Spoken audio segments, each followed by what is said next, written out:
and empowers us to do your will.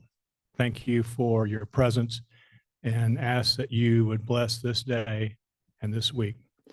We also lift up Mark and Donna in her passing, and thank you for her life and for everything she did for young people in our community. Amen. Amen.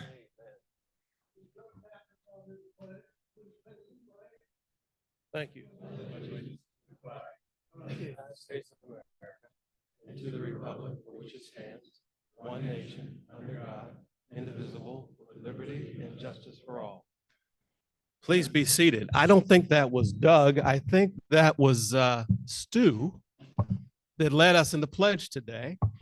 It's good to see Stu. You don't see Stu very often. I think I saw him the last time. It was like 1997, the last time I saw Stu in one of these meetings. You all know that we're going to make some changes with the registration desk, and we're going to allow Stu to eat at the adult table instead of the kiddie table going forth. And Patty might even get a lunch if things work out the way we plan. So Stu, thank you very much.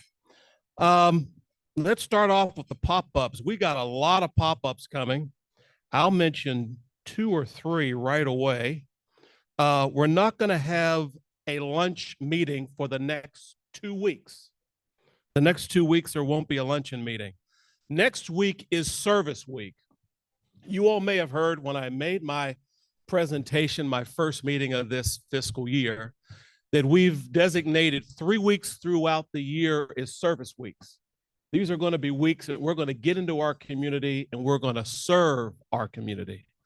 My church is packing backpacks with pencils. I think they still give kids pencils. I'm not sure. They used to give kids pencils, but we're going to, pack backpacks for children that are going back to school. And so T and I will be working on that during the service week. Again, that service week begins next week, beginning on this Sunday through Saturday.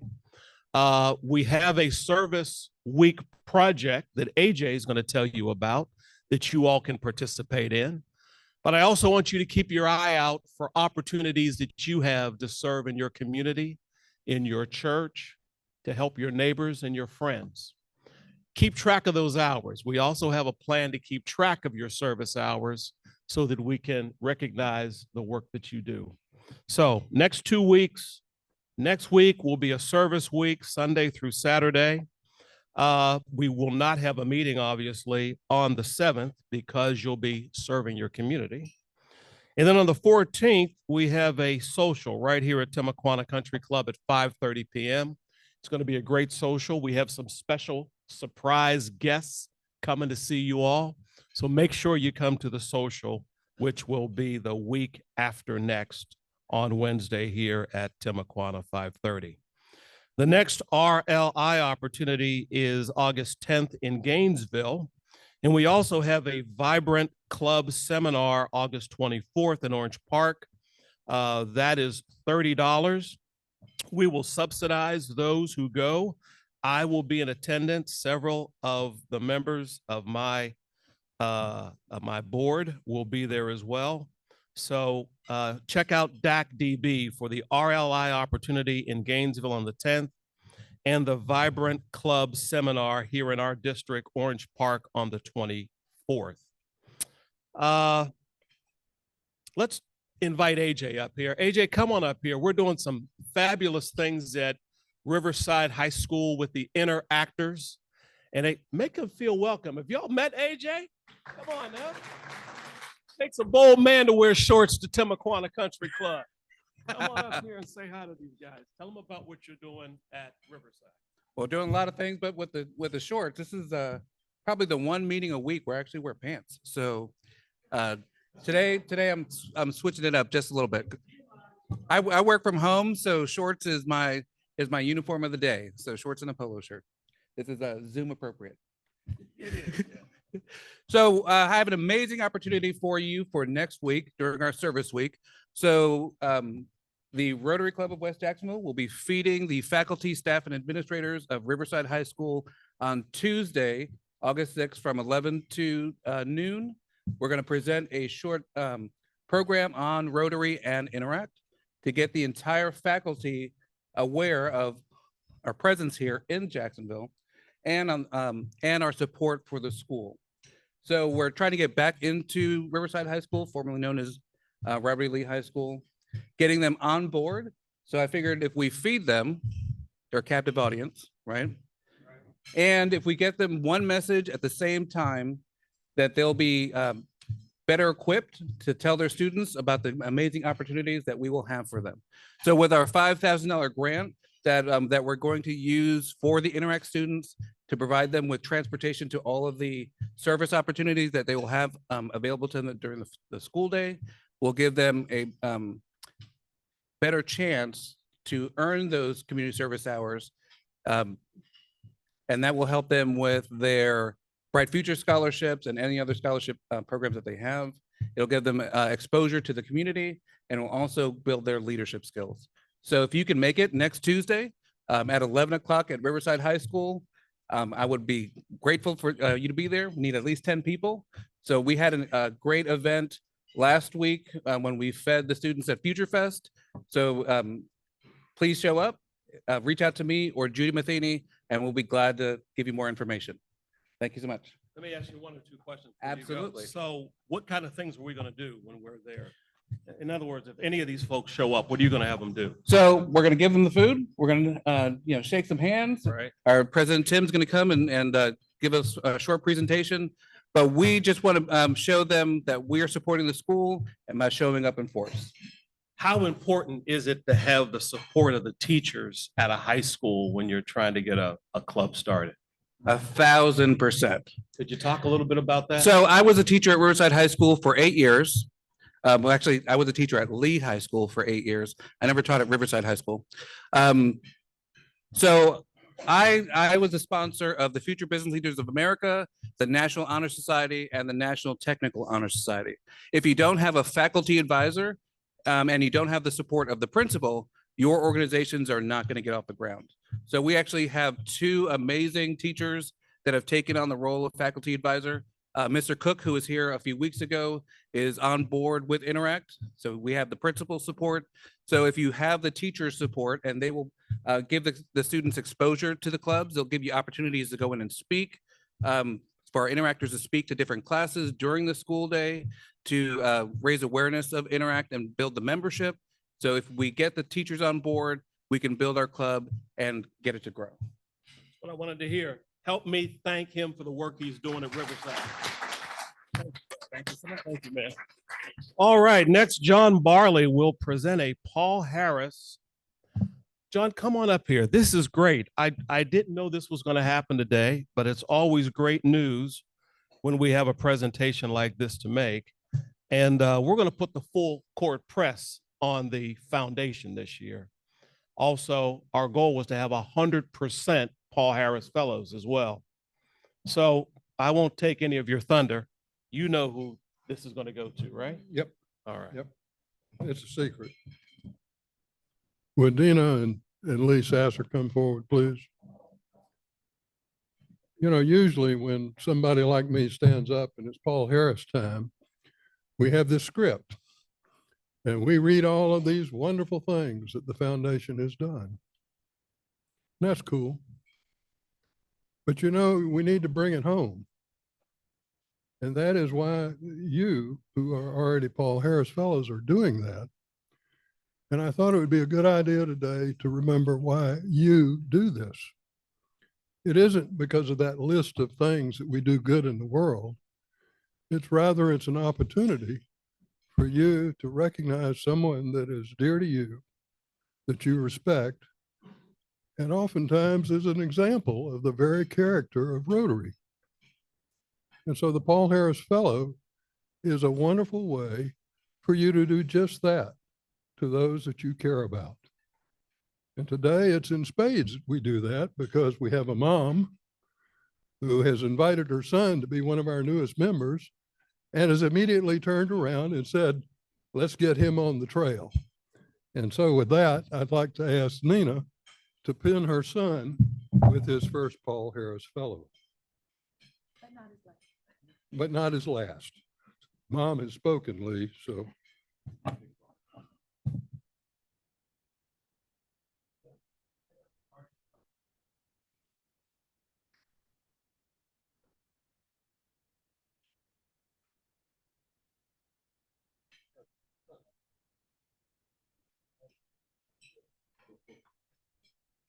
And Lee, here is another memento of what has happened.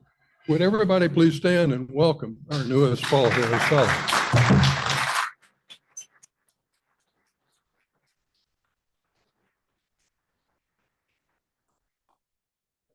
Outstanding. Thank you, John. Thank you, Lee. This is great. This is just terrific. Next, I want to ask Palmer Bell if he would give this week's Family of Rotary report. Thank you, Palmer. You got any jokes for us today? Well, we're not sure if anybody will laugh, but Okay. there's something There's something coming. As you've heard several times today, Donna Halsey passed away yesterday at, I understand, 3 p.m. Keep Mark and the rest of the family in your thoughts. If you have cards to send, it would be greatly appreciated. But keep Mark in your thoughts and prayers. Also, this past week, Ike Sherlock, Ike I saw earlier, don't know exactly where he is, was elected to the board of directors for the Florida Trucking Association. Keep on trucking. That's your rock and roll point. Yeah. And several of you know, but I'll tell the rest of you. Yesterday, Shep College had bypass surgery, and I understand multiple things were fixed for Shep, but included a new aortic valve. So Shep is going to need some thoughts and prayers and probably cards as he recovers. I understand he'll be in the hospital now for a little bit still. And birthdays this week. Raul was here. I saw her, Raul Sharma over in the cheaper seats over there. His birthday is today. Ed French tomorrow. And Lori DeJani, some of you older members remember Lori DeJani. She's now an honorary member, but her birthday is on August 3rd. So happy birthday to all of you.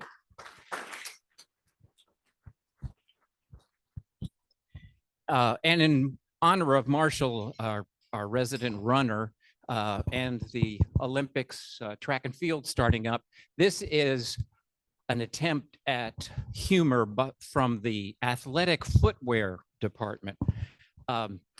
If you may realize that the really high-end stuff uses this new technology called light spray.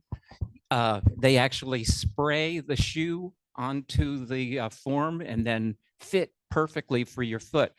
You do not need that kind of knowledge to answer these simple questions about athletic footwear. What kind of athletic footwear would thieves wear? Just your classic sneaker. What kind of athletic footwear would artists wear? Skechers. Ah. And then finally, what kind of athletic footwear would artists wear? I'm sorry, said artists already.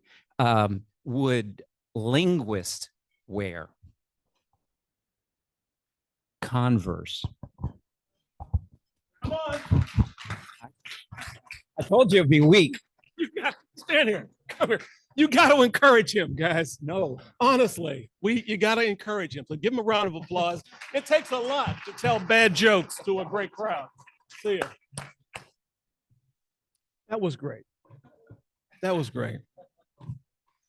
Our Sergeant at Arms, Joe Springer. You don't see Joe outside of the AV desk much, but he's in a new role. He's my Sergeant at Arms. I'm really excited to have him, and he's going to do our guests and visiting Rotarians. You ready? I am ready. All right. Thank you. Appreciate you. Yep. Well, we do have a couple of visitors that came in. We have guests that came in today. And if anybody else snuck in without us seeing you, I'm sorry, we're still going to bill you. We'll find some way of figuring out who you were. But Ike, you get to be called on again. You have a guest with you. Yes, good to see you again, Katie. And some fella named Butler, but what is that? Marshall, you've got a guest with you, sir.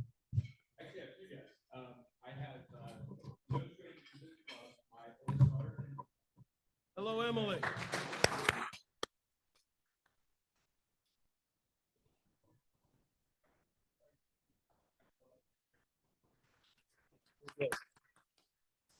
Did anyone else come in? All right. I have a joke. It takes about an hour to tell, so I'm not going to do that today. We'll wait till another time. Wow. I thought I was going to get a joke. All right. Thank you, Joe. Thanks for the Sergeant at Arms report, introducing our guests and visiting Rotarians. Now, before I invite Raul up, I think everybody's interested in knowing, how old are you this year? It's a number, Raul. It's just a number. Yes. Congratulations. 40 is a big birthday. All right, High Bar, you're going to come up here and you're going to introduce our speaker for today, Marshall Butler. Marshall, I put on the flashiest pants I could find. I don't think I did very well. Yes. Come on up here. Thank you, President Tim. Thank you. And thank you for those birthday wishes. Certainly, it's a great day for West Jacksonville Rotary. I've often referred to this club as a amazing factory of talent. And when my first introduction came 8 years ago, among one of the first Rotarians I met in person, Marshall Butler. And one of the things that I learned about him very quickly is that he exhibits characteristics that I think all of us as Rotarians strive for. But the basic fundamentals of authentic leadership, what he believes in, he does. And what Marshall Butler will do for Rotary, he'll get it done.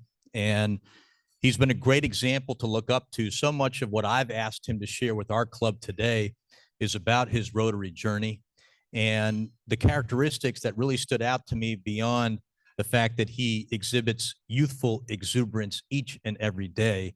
You can see the wonderful genes that have been passed on to his daughter, Emily, who's here, is that, Marshall is someone that we can trust.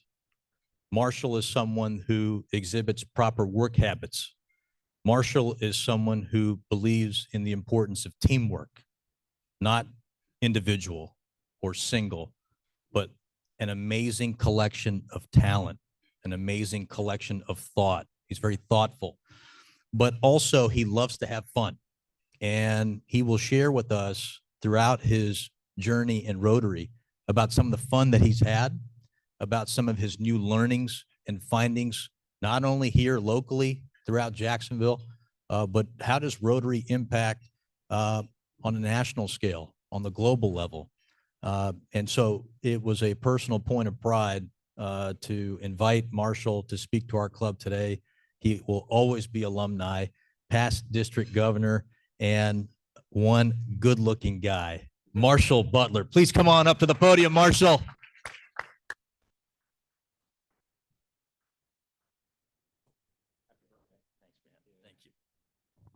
Thank you for that introduction. I appreciate that, Raul. And I tell you, I love this club. I've been in this club now for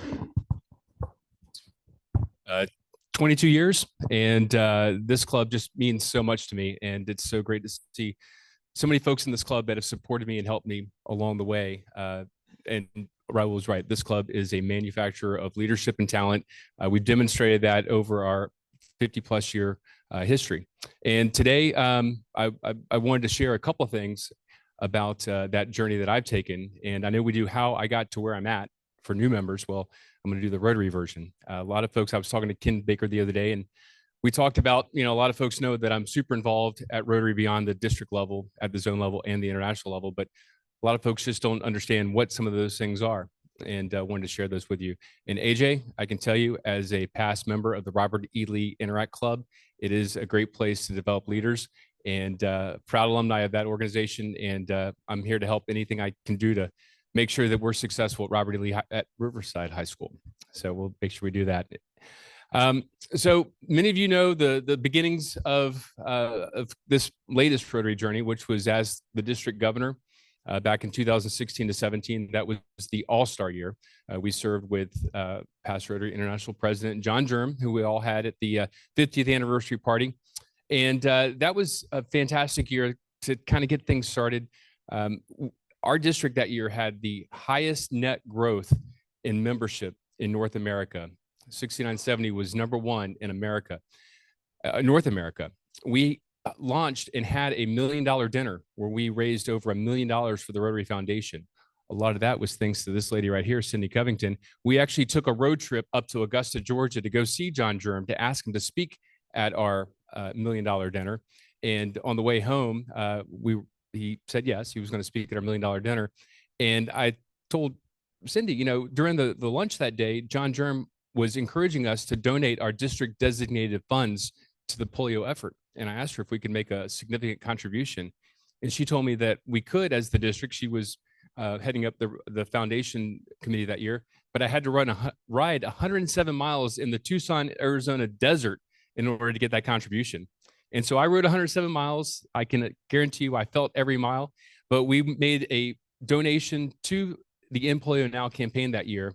That was the largest contribution in the world for DDF towards End Polio Now. We contributed, what was it, $200,000? $200,000. So with the Gates match plus all the other matches, that was millions of children that received vaccinations because of our district. That was awesome. And then we also launched a public image campaign, the 100 Acts of Good, where for 100 consecutive days, we did something in our district that helped our community, because we know every day around the world, Rotary clubs are making a difference in the communities that we serve. I know John Runyon was a big part of that 100 Acts of Good. How many parks did you help clean up during that campaign? There was not a piece of litter in a single West Side park that month because of John Runyon's effort. He was an area governor and a great lieutenant, and appreciate you being a part of that team. So out of that, even before I wrapped up the year as district governor, I was tapped to be the production chair for the President-elect training seminar down in Orlando, where we trained the over 500 President-elects that are coming into Rotary across all the clubs in Florida. And so that was part of the beginning of me working with production and understanding how we can increase the experience for Rotary clubs. Out of that job, I became the assistant Rotary International public image chair, our coordinator. So I was an assistant for 3 years. And during that period, I worked with a lady named Sheila Bethel. Sheila was out of the Bahamas. She was the coordinator for that 3-year term and worked on developing marketing strategies, public image campaigns, and stuff like that to help the Rotary clubs in Zone 34 tell the Rotary story. So there's about 750 Rotary clubs, about 335,000 Rotarians across 30 countries here in Zone 34. And that was our territory. We had to help clubs over islands and in the Southeast, Georgia, Florida, tell that Rotary story. And so being an assistant Rotary public image coordinator really helped me understand the magnitude of the effort to tell the Rotary story across our part of the world and around the world. And I remember during that first year as the immediate past district governor, I had to go to the Zone Summit in Orlando. And we had to accept all of our awards for the $1 million dinner and the net membership growth and stuff like that. And to tell you, no job is too small for a Rotarian. My job that year was to serve as the bartender in the executive hospitality suite. And so I took on that job, but I did tell them that I had to leave at Saturday afternoon before the event was over because I had someone going to prom with some guy. And I had to be home with a shotgun to make sure that we checked him out. He checked out. That was cool. But, you know, family is always and always will be first before even Rotary. But Rotary is pretty important. So when I was at that Zone Summit, though, down in Orlando, I remember watching, we were in one of the big rooms, the journal plenary sessions, and I'm watching the screen. And the fellow was opening up Windows Explorer He was double clicking PowerPoint and then putting it up on the screen. And, you know, if you've been to any Rotary International convention, you know, it's a polished event. And I thought, we're asking people to take time out of their lives to spend money to come to these events. And this is the production value that we're delivering. And so I volunteered to take on the production chair capabilities for the Zone Summit and did that in, well, I've done it now for 8 years. So I had to do it in Norfolk, Virginia, Atlanta. So started working on developing these production capabilities because we know that, and Rotary will tell you this is from a membership perspective, the most important part of Rotary is the club experience and the Rotary experience. And people don't quit Rotary, they quit clubs. If they don't have a fantastic experience when they come to a meeting, if they don't feel like they're getting value for their time, they're not going to come anymore. They're going to drop out of Rotary. And that's why it's so important for us to make sure that we continue to elevate that Rotary experience, whether it's a club visit or a club meeting, or it's a district event, or it's a summit event. And so I took on the production responsibilities. Actually, Cindy was general chair for 2 of the events that I helped out with, both in Baltimore and in Atlantis this past year. And I can tell you, it's so important that we do make sure that when people come to an event, that they feel like they're getting value out of that.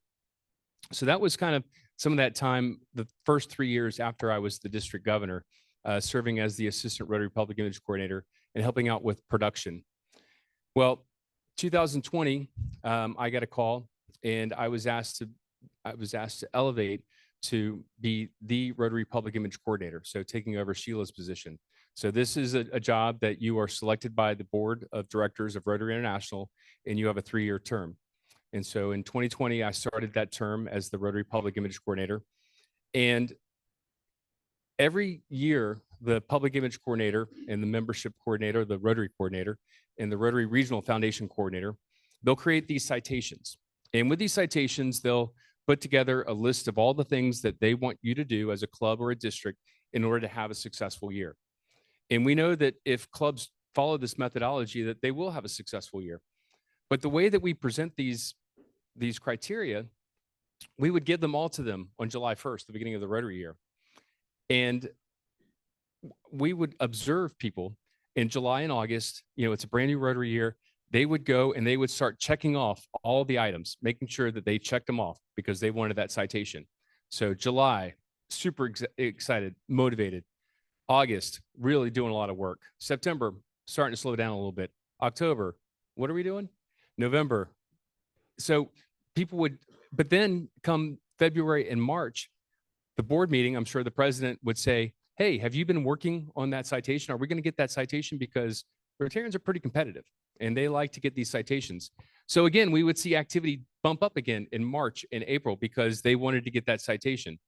So as the Rotary Public Image Coordinator, I put together a methodology where we didn't give them all of the tasks all at once. And it's especially important if you have any experience with marketing or public image, you know that you cannot just go real hot for a month or two and then not let the market hear from you for 6 months and then get busy again.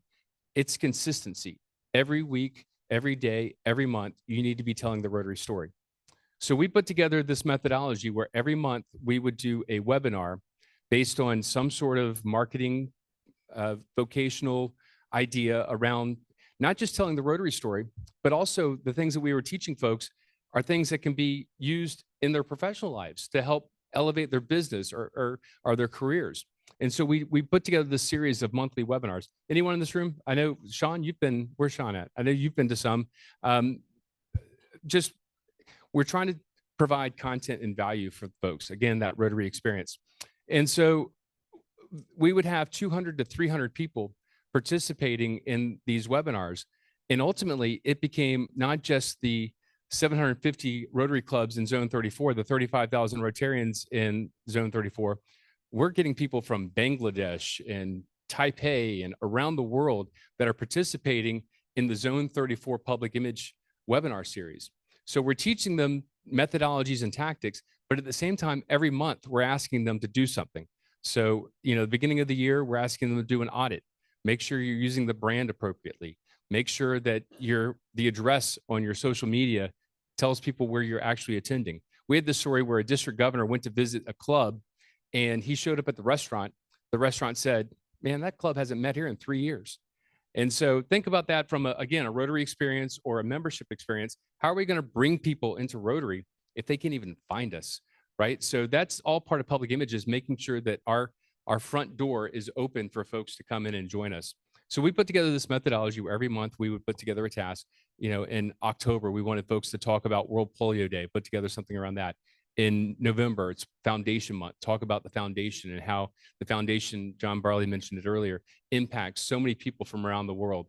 And so we put this methodology together and it was super successful. We now have clubs that are just thriving with their social media, with their public image, with their marketing. They're growing, they're giving more money to the foundation. And it's because for some people, when they became the public image chair of their club, for some folks, it was like a paralyzing moment. They didn't know what to do as the public image chair. They didn't have a marketing or communications background. So it was very, very intimidating.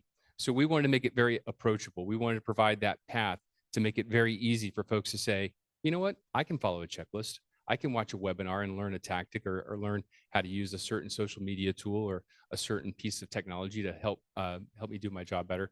We did a webinar a couple of months ago on artificial intelligence. I think we had about 500 people on it. Rotary can certainly leverage tools like artificial intelligence in order to do more. It is going to be a game changer for us in the way that we tell that Rotary story. And so, we built out this entire methodology using webinars and using this citation process. And Jeremy Hurst had just been named director of Zone 34. And Jeremy is out of the Cayman Islands. And Jeremy called me up. He said, Marshall, tell me what you're doing with public image, because you guys have this big following of people from not just Zone 34, but around the world. You're teaching them how to use public image strategies and marketing strategies. People are doing more and we're getting the Rotary story out there. Tell me what you're doing, because membership is Rotary's #1 internal priority. And so I had a call with Jeremy and I explained to him the system that I'd put together. Jeremy invited me to Atlanta before he even took over on July 1st of 2021. And I was an advisor to this team that created what we now know as the Membership Action Plan. And I know a lot of folks probably have heard about the Membership Action Plan. It follows the same methodology. We're teaching clubs how to grow their membership by using very basic principles and dividing it up into small chunks. One thing I learned from past Rotary International President Holger Knock when I met him in Atlanta at a Zone Summit was he said, you folks in America, you spend too much time training. You guys will go to these events and spend an entire weekend in a conference room training. He said, you guys need to get out more. And so that was some of the motivation to create these, because he's right. You can only absorb, what is it? The mind can absorb what the bottom can endure. So sitting in a room all day long to try to absorb these tactics and ideas was not working. What has to happen is you have to break it up and let folks learn it, apply it, spend some time with it, and then repeat, rinse and repeat.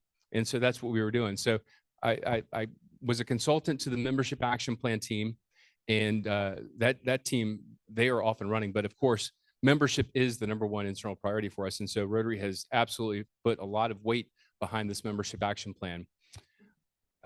Nothing that I had to do with it, but Jeremy has just wrapped up this past June 30 as our director.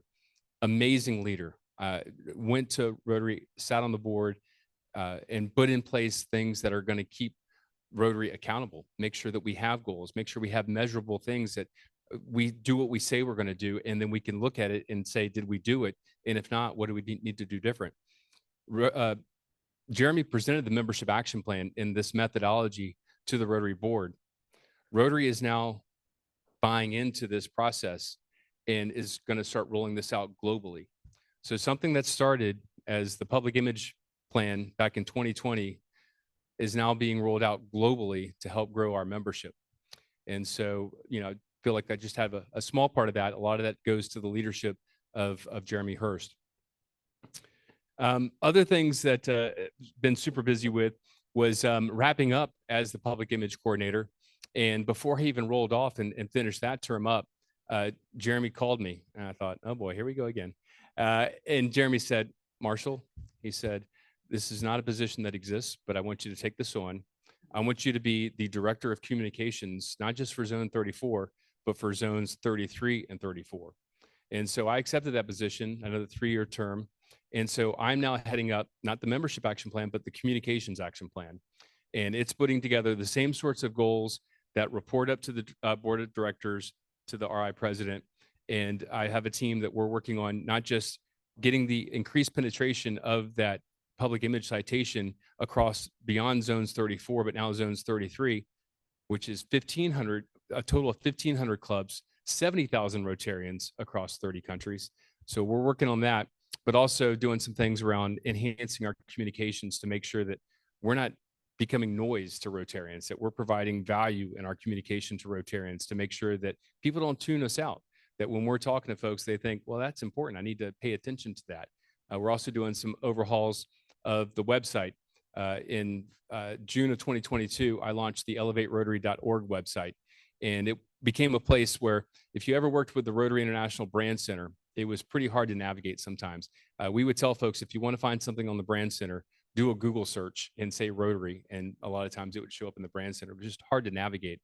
So I built the elevaterotary.org website with my team as a place for folks to go and find the resources, to be unexpectedly surprised when they went to that website to find things that could help them tell the story for their club and their district. And that website now has gone global. We get about 20 to 30,000 visits of that website every week. And so we are trying to take some of the principles and things that we did with Elevate Rotary and take that to our zones website, which also covers membership and foundation. And so putting some of those things in, that's part of the communications action plan. When Hurricane Beryl just came barreling through the Caribbean and taking out Grenada and part of Jamaica, our team was snapped into action and put together a communication plan to help raise the funds needed to help those folks recover. So we worked with Director Patrick Geeks to get that together. One of the more recent things that I've been working on is, I was super involved in Rotary Florida Pets. I was the production chair, trying to elevate again that experience. If any of you have been to Florida President-elect training, I use acronyms, right? That's Rotary. If you've been to President-elect training, it's a big event. We are affecting president-elects that are going to go serve Rotary at the grassroots level. Rotary happens at the club level, and so we knew we had to have a great event. So we have elevated that production value. But I told the folks on the board, I said, I need to step back. This was in 2022. I said, I need to take a little bit of time. Been super busy with all this Rotary stuff since I was governor. And so I said, I can't serve as production chair for a year.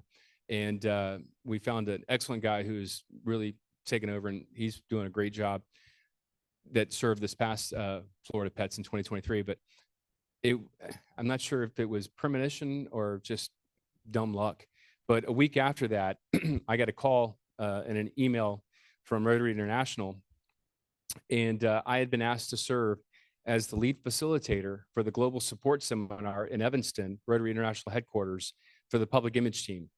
So what this was I had to go to Evanston for 3 weeks, or over a course of 3 visits over 8 months, and work alongside incoming President Stephanie Urchik, work alongside past RI President Mark Maloney, trustee chair, and put together a curriculum to train all the incoming public image coordinators. And so I was the lead facilitator that made sure that we had coordinators from around the world equipped and prepared to go help their areas of the world tell the Rotary story. I think we had about 20 folks that were public image coordinators that I trained. We had South Korea, we had Sweden, Italy, Spain. It was just, and the amazing thing is, if you've ever watched the United Nations, that's what it was like. We all had our little headpieces, and we had interpreters, and you would speak and then wait a couple of seconds, and then they would speak and you would hear the translation in your ear. So it's a really incredible experience to be able to facilitate that kind of a group and make that sort of an impact globally for folks that are going to be telling the Rotary story. As part of that, I was asked to be one of the keynotes in one of the sessions for this international training event. And I got the opportunity one day after lunch in the auditorium there at Rotary International to tell my polio story. And many of you have heard my polio story, and it's about my dad and the impact that polio has had on my family and my father, and how that has inspired me and motivated me to do so much for this organization. I can tell you that Mark Maloney, past president Mark, has never been a fan of my Rotary pants. He's a straight-laced Midwestern attorney. I mean, just, to the T, button-down guy. And he always made cracks about my pants. But even Mark Maloney, after I gave the talk, even came up and said, "Yeah, it was pretty good for you, Marshall." So I got a fan that day with Mark. But that was a great experience to be able to tell that Rotary story amongst that international audience and to be a part of that group. And so that's one of the most recent things. And then I mentioned the director of communications.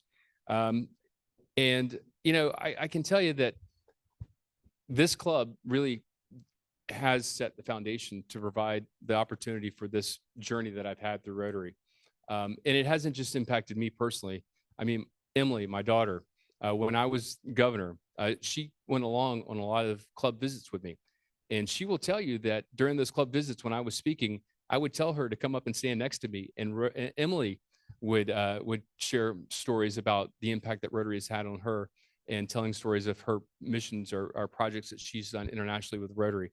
It has developed both my daughters into the ladies that they are today. They are poised, they are confident, they are, when Emily, I'm bragging, proud dad moment, when Emily got her first job, they looked at her and they said, "This is not your first job out of college, is it?" Because she was so poised. And those are all skills that she got out of Rotary. Those are things that she received because she was used to coming to events like our 50th anniversary party, having conversations with adults, looking people in the eye, shaking their hand. I can tell you that for us as folks that have children and grandchildren, this is just a great organization to develop that next generation of global leaders and people that believe in service above self. It's fantastic to watch this journey. I can also tell you that Emily is here today as a prospective member of this club. Wink, wink. Emily just moved back to Jacksonville. She graduated from UCF a couple of years ago, and she just took a job with Brightway Insurance in the marketing team. And she was coming back, and Karen said, "You might want to check out the Rotaract Club." She said, "I want to join West Jax Rotary. That's my family." She's been a part of this family since she was 1 year old. So that's just a little wink. Someone find an application quick. But, again, a lot of what I've told you about today, a lot of the things around my Rotary journey, it's never been alone. It's always been my family. It's Karen, Maggie, Emily being there by my side. It's people like Cindy Covington and Art McQueen and these other mentors, Ken Baker, that I have that have helped support me and teach me. And I shouldn't name names because there are so many. It's also because of this club and the support that you guys have given me, the foundation that this organization has given me.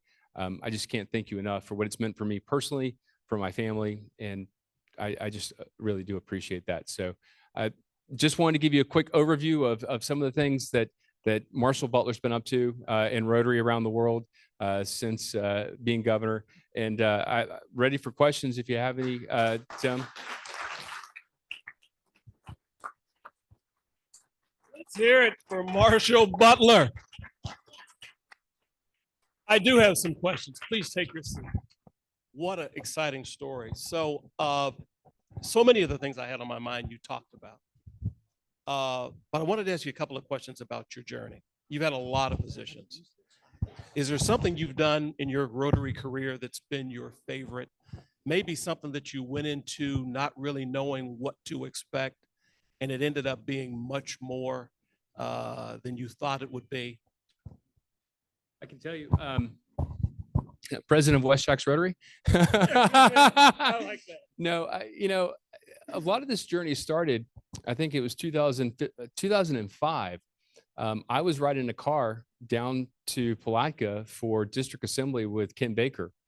And Ken asked me if Cecil Gibson was going to be he was a member of our club and was going to be governor that year. And Ken asked me, "Marshall, would you be interested in getting involved at the district level, helping out with our newsletter and technology?" And of course, Rotarian, I said yes. Didn't know what I was getting into, but that was that was just such an incredible experience to step into those leadership roles and then have everything laid out in front of me, stepping into that position. It's funny, a couple of years later, when I went down to president-elect training in Orlando in 2011, I'd already been so involved at the district level, even before being a president. I was at president-elect training, and folks would come up to me and they said, Marshall, what session are you here teaching today?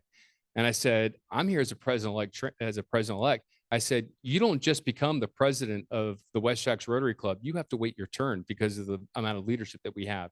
And so it was having that district experience and the club experience, even before being president, that just was fantastic. For some of our members that don't know what that experience is like, once you start working in the district, or you're working for the foundation, or you're with RLI or Rotary International, how does that happen? Do you sit back and wait for somebody to call you and say, I need your help on a project? Or is there something that our members can do to prepare or position themselves for service after the club? I think it's being super involved in the club, and then being involved at the district level, attending district events, being identified maybe as someone that has those leadership qualities that can do a little bit more, their talents are recognized. But I can tell you, once that ball gets rolling, once it's identified that you've got that skill and that talent, I don't think I've asked for any of the jobs that I've been given since that initial time. Once you're recognized, it just keeps going and keeps going. Yeah. You got to let your daughter know that the Women of Rotary are having an event in August. Okay. I don't know if you were here on President's Night, but Allie mentioned that she had an idea that we would gather not only female Rotarians, but possibly spouses of male Rotarians and other females who were interested in becoming Rotarians. Yeah. That event, Allie's going to host it, is going to be in August, and we got to get your daughter there. My man. Come on. All right. I do have one more challenge for you, President Tim. I got you. So we say that there are no Rotary police, right? We like to say that we're coaches. When I drive down Roosevelt and I see our Rotary emblem on the side of 17, that logo has been out of rotation since 2015. And it's faded, it's chipped, and it is not telling the Rotary story the way that we want to tell the Rotary story as a Rotary Club of West Jacksonville. So I would make a challenge to this club and to our board that we work on replacing that sign this Rotary year to make sure that we tell that story effectively. Amen. Amen. We're going to do that. Everybody, Marshall Butler, join me in thanking Marshall. Great job. Great job. Before you go, we got a couple. I knew we had a couple. Okay. Here you go. Yes, sir. Hey, Marshall, first of all, Emily, if I can say I'm following in your tracks because my dad was a longtime member of the club, and joining this club has been one of the best blessings of my life. So I highly encourage you to join as well. And hi, Cindy, welcome back. Marshall, one of my biggest inspirations from you, of which there are many, has been your running project. How is that going, and how much more do you have left to do of Jacksonville? So it's an exciting question. I'm at 78% finished with Jacksonville. So right now I'm working North Edgewood, the Biltmore area around New Kings. I was running around the Amtrak train station yesterday morning. So working up North Edgewood, slowly starting to creep over into the Grand Park, Moncrief areas, stuff like that. So for the most part, everything is done. Just it's that last 22% in that Northwest quadrant that I'm working on right now. Yep. Marshall, I have a question for you. When you were talking about going up to Evanston and all the little hearing aid things, I understood that. It made sense. What did you do in this area with having 30 countries and just starting out the project? How did you handle communications between so many languages? Absolutely. So we have one of the folks on my team, he lives in the Trinidad, Sean Patty. And Sean had some resources down in Trinidad that could translate. We typically would translate into French and Spanish. Those were the two primary, although we had some various dialects of both of those. But if we could get it into French and Spanish, we were always doing really well. If you're going to work with District 7000, which is the country of Puerto Rico, it had to be in Spanish. They did not speak very much English, but we had pockets of French, Spanish around the entire Caribbean. We have just updated elevaterotary.org. A Rotarian out of the Amelia Island Sunrise Club, Carolyn Blockinger, has just added the functionality to our Elevate Rotary website so that you can, in a drop down, immediately translate the entire website into either Spanish, French, and she added Dutch. St. Martin is Dutch speaking, so she added that as well. So again, absolutely great question, making sure that all the materials that we put out are accessible and can help clubs of every country. We have another. So when do you think you're going to become the international president? Never. You know, being president of this organization, it's a tough job, and it's a different job. I've been blessed to have served as our governor, served as coordinator. Once you get to this level, it's not just being the super governor or the super president. It's governance, it's leadership, it's vision, it's stuff like that. And those are big steps that take a while to get to. We'll see. It's just, you know, I take every job as they come, and we'll see where it leads. Yeah. That just popped up in memories. Any of you that weren't there a couple years ago, Maggie sang the Star Spangled Banner at the Suns game, but it was crazy because there was a 2-hour delay. And can you imagine knowing that you're going to go have to sing in front of thousands of people and then have to wait for 2 hours? And the funniest thing was, I remember the starting pitcher that night for the Suns, he didn't deal with the delay very well because he got pulled after like the first batter. But Maggie walked right up and she just crushed that. Yeah. So with that, thank you so much for all the support. Thank you. Token of our esteem. Thank you. Thank you, sir. All right. All right, Rotarians. One more time for past president, past district governor, Marshall Butler. Marshall, thank you for being here.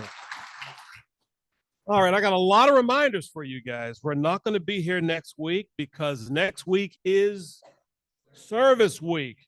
The week after that, we're going to be here at Timaquana Country Club, 5:30 for a social with a special surprise guest who is not a Rotarian. So I'm expecting y'all to be here and to turn this guest into a Rotarian by the time the evening is over. I want to thank John Barley for the presentation that he made to Nina's son, Lee Sasser. Where you at, Lee? Welcome to the Club of Paul Harris Fellows. All right, you all know that there's going to be an RLI opportunity August 10th in Gainesville and a very important Vibrant Club seminar August 24th in Orange Park. I'll be there. Several of my officers will be there, and I hope you will come as well. It's a $30 fee, and we'll subsidize the fee for you. All right, before we wrap up, I want to thank the folks that made this thing possible. Our Sergeant at Arms, the Maestro, Mr. Joe Springer. We had Marshall was our greeter today. Thank you very much. The funniest man in show business. Where's Palmer Bell? It's so funny. Nobody knows this, but Don Rickles is your second cousin or something like that? Yeah. So Palmer's a funny guy. I want to thank Palmer and High Bar Raul Sharma, whose birthday is today. I don't know that I have anybody who's going to do the four-way test. So if you don't want to volunteer, I will do it. But if there's a volunteer, thank you very much. William Milne, four-way test. Rotarians, please join me in the four-way test. The things we think, say, and do. First, is it the truth? Second, is it fair to all concerned? Third, will it build goodwill and better friendships? Fourth, will it be beneficial to all concerned? All right, everybody, let's get out there and make some magic. Enjoy the rest of your day.